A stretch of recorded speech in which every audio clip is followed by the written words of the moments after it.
কাটলিচু কয় কাটলিচু কাটলিচু এটা লিচু আশফল আশফল কত টাকা কেজি 500 টাকা হোক একদম 600 বেশ অন্য জায়গায় পয়সা আর লইন না তুমি না লটকন কত লটটা 200 টাকা 200 টাকা তারপরে নতুন আর কি এটা তো কাঁঠাল দেখে কি 200 টাকা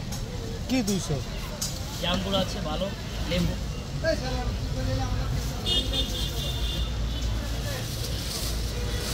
দাম হলো 400 টাকা এই আমুলো কি কত করে 100 গ্রাম 80 টাকা ওইটা ছোটটা 100 গ্রাম 60 60 আর 80 এটা কত রুক দিলেন মজার দিতে বুঝছেন এটা বাজারে আমরা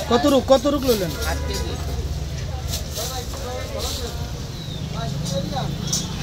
আমরা ভালো করে দিয়ে বুঝছেন পেঁপে কত করে বেচেন পেঁপে 160 160 টাকা কেজি বাবা আর এটা কি বলে এটারে গরম চা এটা কিসে বিক্রি করেন এটা খায় অনেক টক ডাউটের সাথে খায় মাছের সাথে খায় হ্যাঁ ঠিক আছে নিলাম